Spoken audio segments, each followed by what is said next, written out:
From the Cronkite studios in downtown Phoenix, this is Cronkite News. Good evening and welcome to Cronkite News. I'm Jennifer Souls. Thanks for joining us. Cronkite News strives to bring Arizonans insightful stories on topics that set our coverage apart. Borderlands issues, consumer and health, education, future and technology, legal and law enforcement, money and business, sustainability, and in-depth accountability reporting. Tonight, a showcase of some of our top stories from those topics. As Arizonans try to make sense of 4 different funding plans for education, we're learning more about Superintendent of Public Instruction Diane Douglas's plan. Cronkite News education reporter Angie Schuster breaks it down and takes a look at what questions the public has when it comes to how we're teaching our students.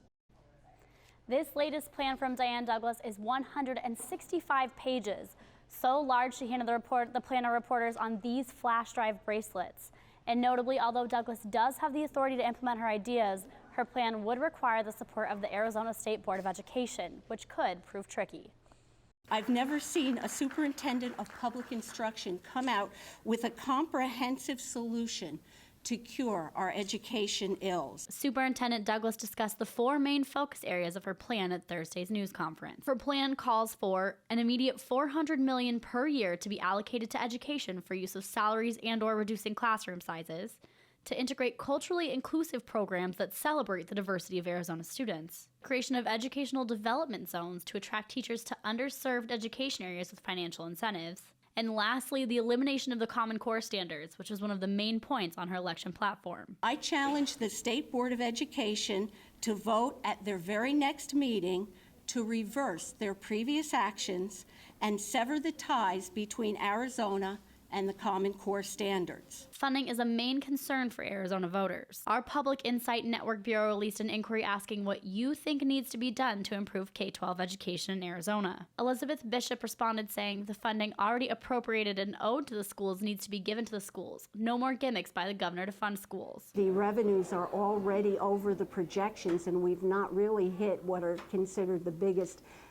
sales tax months yet. So I expect that they will be in the revenues already without raising taxes, and I can't think of a better way to spend them or a better way to put that money to good use than the children of Arizona. During our one-on-one interview with Douglas, we asked the questions you tweeted to us. @ButtsMom tweeted us asking, do you think closing schools labeled failing is a productive way to improve education? Alternative ideas? We have to have a comprehensive system to evaluate all our schools. Let us know what you think should happen to Diane Douglas in K-12 education by visiting cronkitenews.azpbs.org and search Penn Bureau. In the Broadcast Center, Angie Schuster, Cronkite News. School lunch prices are on the rise this year, up by as much as $0.25 per meal. Cronkite News reporter Cassandra Antonsen shows us what's behind the increase. The actual increase varies by district, but when I visited the Mesa and Scottsdale districts, the increase was up 10 cents for a total of $2.60 per lunch.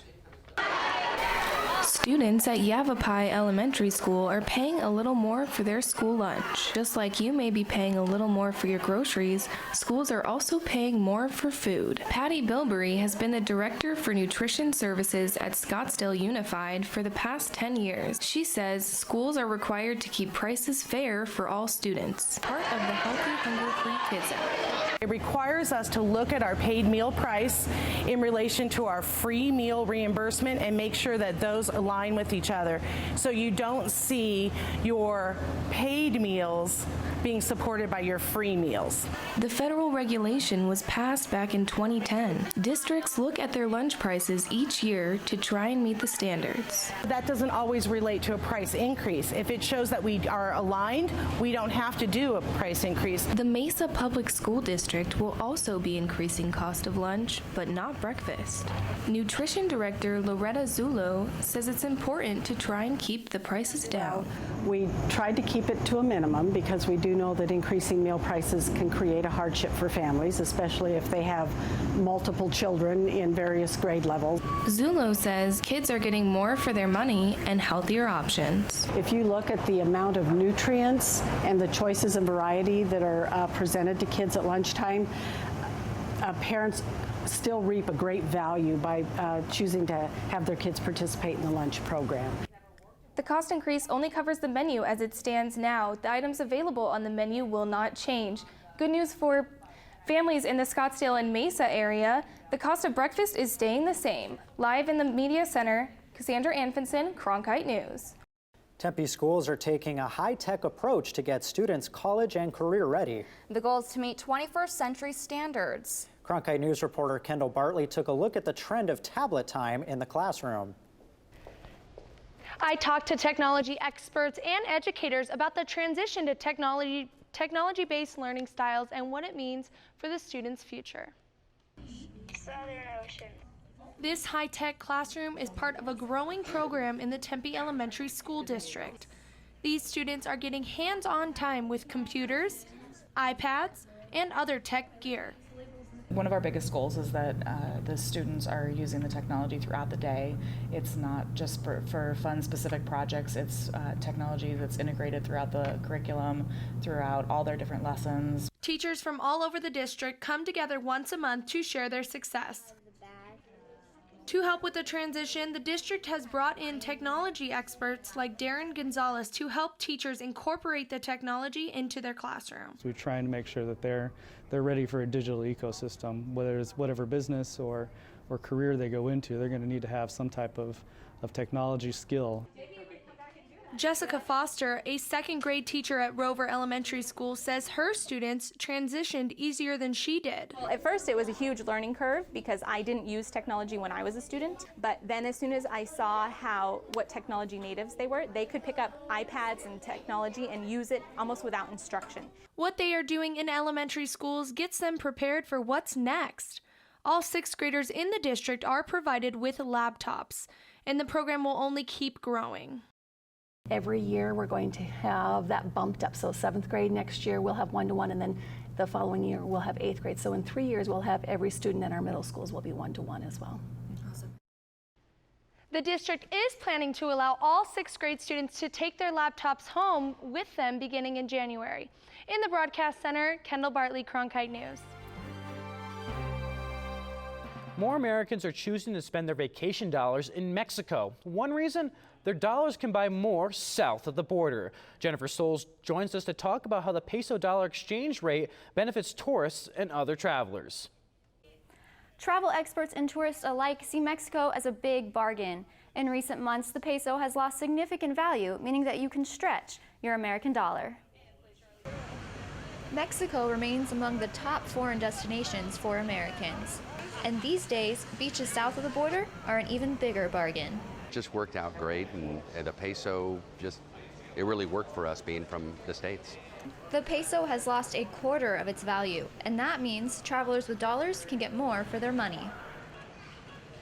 We went there to buy a house because the peso is so high compared to the dollar, and so we made an offer on a house there, and we are planning on being there November through May, and we're really excited about it. Robert Principe is just back from Mazatlan, where he and his wife now own a winter home. Americans won't save on flights or at big resorts, as those are usually priced in dollars, but they will save in bars, restaurants, and at local shops. I can predict that this kind of situation is going to maintain for several months because the volatility of the economy in different parts of the world. Prices in Mexico have not gone up to compensate for the peso devaluation as they have in the past. So for now, Mexico remains a great value destination if you have dollars. One travel expert I spoke with said more Americans are expected to travel to Mexico for Day of the Dead celebrations. The popular Mexican holiday will take place at the beginning of November. Live in the Media Center, Jennifer Souls, Cronkite News. Thousands of Arizonans work each day as caregivers, taking care of a spouse, parent, child, or friend, but sometimes the amount of care needed can be overwhelming. Reporter Jesse Schultz caught up with one Valley caregiver for insight on just how stressful the job can be.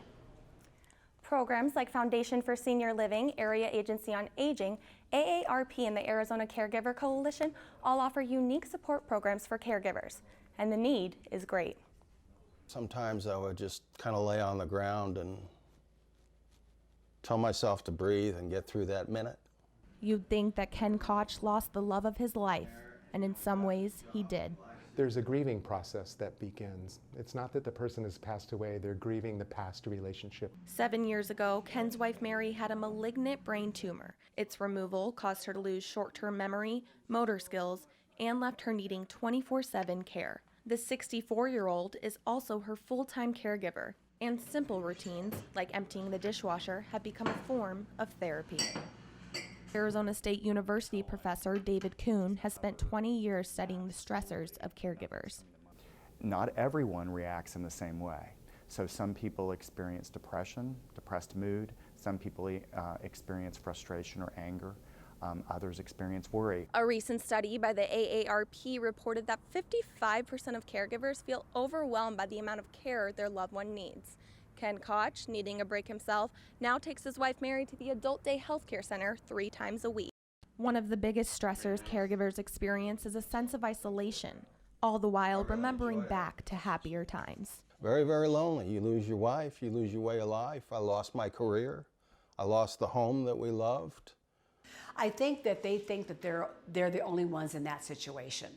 They don't understand that there are so many in that situation. In fact, according to the AARP, there are more than 45 million registered caregivers like Ken across the country. It's very important to find ways to take care of themselves, because if they go down, it's not just themselves that's going down, it's also the person that they're providing assistance to.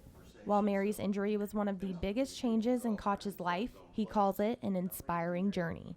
I've learned so much about loving another human being. To learn more about resources in the Valley, you can attend Foundation for Senior Living's Caregiver Resource and Relaxation Retreat on November 13th, or find the Area Agency on Aging Senior Help Hotline on our website, cronkitenews.azpbs.org. Live in the Media Center, Jesse Schultz, Cronkite News. Last year's flu vaccine was not as effective, and now many are concerned if this year's will be the same. I spoke to a couple health experts to see if getting this year's flu vaccination is worth it. The flu vaccination is offered to almost everyone at the Maricopa County Free Clinic. Some do it for themselves. Azure Blackmore has another reason in mind. I'm getting it this year because I just had my little girl, so you want to do anything that you can as a parent to protect them. With many lives at risk due to the influenza virus, health officials are encouraging everyone to do their part. This is a big deal. Knowing that 2014's flu vaccine was only 13% effective because of a mutated strain. So sometimes you get a match that wasn't very good. Last year, it was really pretty bad. Most years, it does a much better job of protection. Health experts had to do better this year by studying 3 strains of the virus. They say they've created a vaccine with a 60% protection rate. The vaccine is made up of the dead virus, so you can't actually get sick from getting the vaccine. But remember, it does take up to 2 weeks for it to start working. And if you don't like shots, well, there's other options. Now we have all these different options, including the nasal spray, the dermal patch, the classic flu vaccine, the cell culture vaccines that are without eggs, and so there's no egg allergy issues. So there aren't any more excuses. Azure doesn't need an excuse. She and her little girl are hoping this year's vaccine is enough to keep them both healthy. If I see any improvement, I'll get it next year. If not, then I won't get it again. If you are interested in getting the flu vaccine, you want to get it as soon as possible. Once people around you expose you to the virus, the chances of the vaccine actually working are slim. You can probably recall the Target data breach, which jeopardized more than 40 million debit and credit cards. Well, breaches like that are going to be harder for thieves to pull off. That's because banks are issuing new cards with new technology, making your transactions safer. You probably got one in the mail or will soon. It's not just a flashy new card. The difference is in the chip, added to better protect you against counterfeit credit card fraud. If somebody steals my card today and it's a mag stripe type of card, it's easy for the fraudsters to go and make multiple copies of those cards. Where the chip card, every single transaction that gets processed is a unique transaction. A transaction that's more secure but may mean more waiting. The chip has a little bit longer wait time at the checkout line, but it's just that one little hurdle to feel secure about the purchase. And yet, another change. So instead of swiping your card, as you're probably used to doing, these new cards require you to dip them into the terminal. But just like you, businesses are also making the switch. Anything to make our customers feel more secure. Robert Scalf of Bikers Edge in Peoria found out about the change, and he did his research. When it was going to take into effect, exactly what our responsibilities were, what it was going to cost us, and how we were going to go about it. After October 1st, businesses like Robert's will be liable for any credit card fraud unless they have the new terminals installed. It's the cost of doing business, absolutely. We're happy to. We either accept the changes and roll with them or fight them, which will do absolutely nothing. You can't expect these cards to stop all fraud. Experts predict online fraud will jump as a result of this. While this is new technology here in the U.S., the new chip cards have been around for years in countries all across Europe. But cost kept banks in the U.S. from switching over. That's because the cards we're used to swiping cost $1 to make, while the chip cards cost $3. Live in Phoenix, Yahaira Hawk has Cronkite News. Arizona is currently known as the Grand Canyon State, but could that be changing soon? Reporter Julia Thatcher took a look at a new plan proposed by Governor Doug Ducey. Lots of ideas come to mind when people think of the Grand Canyon State, some good, some bad, but a new rebranding campaign is looking to clean up and create a more positive image for Arizona. Temperatures higher than this. This is some funny stuff. Building the Great Wall of Mexico. That's funny. What happens in Tent City stays in Tent City? Absolutely. Probably not the response Governor Doug Ducey thought he would get when he asked the public for slogan ideas for the new rebranding campaign. People shared their slogans using #RebrandAZ. The $250,000 plan aims to clean up the image for the Grand Canyon State. People have certain negative reservations buried deep in their psyche. When they talk to people and they get a sense of the popular opinions, those things are going to come out, so they do need to be addressed. The Arizona Commerce Authority is spearheading the campaign. President and CEO Sandra Watson is hopeful the new campaign will benefit the state. However, the question we had was, why now? It's important that we begin to establish an identity for the state of Arizona. It's important that we don't allow others to define who Arizona is. Currently, there is no set timeline for the campaign, but the ACA hopes to announce a full brand guideline in late fall of this year. The project is an investment in our future. It will allow us to establish a single selling point for the state of Arizona, create a value proposition that we can communicate to the world. The ACA said they would love to hear ideas or reasons why you love Arizona, and those can be submitted directly to them using #PromoteAZ. Although at the end of the day, there will be a new slogan and logo, the ACA said they will also look to find key elements in our state to focus on, specifically noting our involvement in aerospace and defense and vibrant high-tech communities. In the Broadcast Center, I'm Julia Thatcher, Cronkite News. Arizona is full of entrepreneurs looking to create the next best thing. Cronkite News reporter Jackie Padilla caught up with a local app designer who says his product could save a life. It seems appropriate that Scott Gray works from home because his project is a personal one. He's the co-founder of Bloodhound, an app designed to help find people with dementia who may wander off. It's a situation Gray knows all too well. It's scary. His dad suffers from dementia and once went missing for 3 days. He's always been there for you, and suddenly you're racing around to try to help him out, and you just can't. So he created an app that uses Bluetooth technology to interact with a microchip. When a person reported missing is nearby, anyone with the app is notified and given a description along with information about what to do next. It's a tool Gray wishes he could have used when he was searching for his father. It's a painful experience to wonder if your dad's freezing to death or dying. From his residence, Scott's dad made it all the way here to Indian School Park, which is about 10 miles away, and days later was found another 10 miles away. And Scott thought maybe he's not the only one in his family experiencing this, and decided to take his app to an international platform. Gray is among the 5 finalists competing in the Phoenix Smart App Hack. It's an opportunity for app designers to go head-to-head for a chance to represent Arizona at the International Smart City Expo in Barcelona. What this whole plan was behind this competition was to turn urban challenges into opportunity. And Gray thinks the exposure will help people better understand what his app is all about. And somebody can just be going about their day and help save a life. Technology that could help comfort families of those suffering from dementia. In Phoenix, Jackie Padilla, Cronkite News. App Hack will be October 7th. 3 participants will be selected to represent Phoenix in Barcelona. A recent Pew report ranks Arizona as one of 6 states with the fewest options for people addicted to alcohol and drugs. Nevada, Georgia, Texas, Indiana, and Florida also fall short, even as addictions of prescription pills and heroin continue to increase among young adults.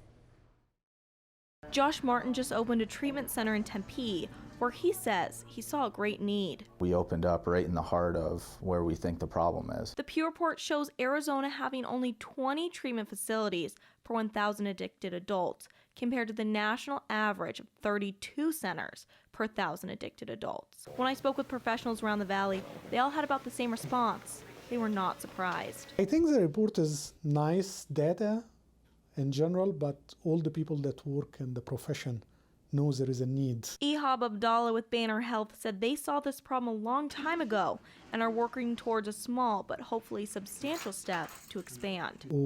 Overall, the system will have about 60 or 70 more beds. I know from working in the community in general that I think other facilities are expanding. Heroin? Last year, Cronkite News documented Arizona's heroin epidemic, triggered in part by the growing use of prescription drugs. And then next thing you know, you're spending $300 a day on pills. So the natural progression is to go to the heroin where you can get it for 10, 20 bucks a day. The Arizona Department of Health Services says having a provider issue is nothing new. You know, statewide with all types of providers, Arizona, it does face a provider shortage. But Scott Bartlett with Banner Health said having enough beds isn't the only solution. Family members would be able to recognize symptoms before they got out of control. Sometimes friends and family are reluctant to step up and tell the person that they think that there's a problem because it'll create a conflict for them. The states with the best ratio of treatment centers to addicted adults, according to the Pew report, are Maine, Connecticut, and Vermont. For full multimedia coverage all week, check out our website at cronkitenews.azpbs.org. With the investigative team, I'm Sydney Glenn, Cronkite News. With Pope Francis bringing a message of helping the poor, our investigative team is looking into impoverished areas here in Arizona. Cronkite News reporter Sonny Scott takes an in-depth look at one of the communities in the valley coping with chronic poverty. According to the National Center for Children in Poverty, about 400,000 children in Arizona live in poverty. That's about 26% of all kids. But in the small town of Guadalupe, nearly half of them live below the poverty line. And our investigation found it's not only about being poor, but also finding a way out. From the luxury landscape of the Arizona Grand Resort and its finely landscaped golf course, you can see the town of Guadalupe, one of the poorest communities in Arizona. Its houses run down, some made out of adobe, plywood, or just plain straw siding. For more than a century, Guadalupe has been the homestead for the Yaqui tribe and other Hispanics. Nearly all of them are persistently poor. David Verdugo has been in Guadalupe all his life and lives with his grandmother. Poverty is all he knows. I just thought it was normal. Until I started growing up and realizing, oh, we're poor. Verdugo is part of a youth group program to connect kids back to their culture and makes them less likely to get involved with drugs or alcohol. According to the U.S. Census Bureau, 31% of the estimated 6,000 people in Guadalupe are living below the poverty line. Poverty, though, is so vicious that it doesn't allow people sometimes to get out from under its thumb. And people sometimes get so worn down they don't even see the possibilities of how to escape poverty. Garcia says half of Arizonans living below the poverty line are Latino, and many won't achieve a high school or college education.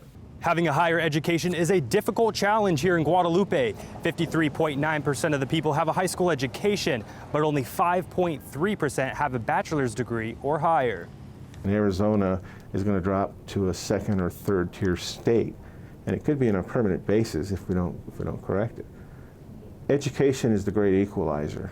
when you come out of poverty. Marina Gonzalez started an after-school program because parents wanted educational tutoring. Over half of the kids in Guadalupe will not graduate high school, and our goal is to make sure every kid in our program graduates. She says it's difficult to keep students in school and keep them focused. Education is one big problem. A lot of our kids are below grade level. At Frank Elementary, the only school in the town, nearly 90% of the students qualify for free or reduced lunch, and their first language is Spanish. If they don't close the gap early, by the time they get to high school, they're very frustrated, and they tend to drop out. Anita Soto helps out at a local youth group program, but tells a different story about this isolated community. But you got to see beyond the dilapidated houses, beyond the little stores. You got to see the in-depth, our heart. Look at our heart.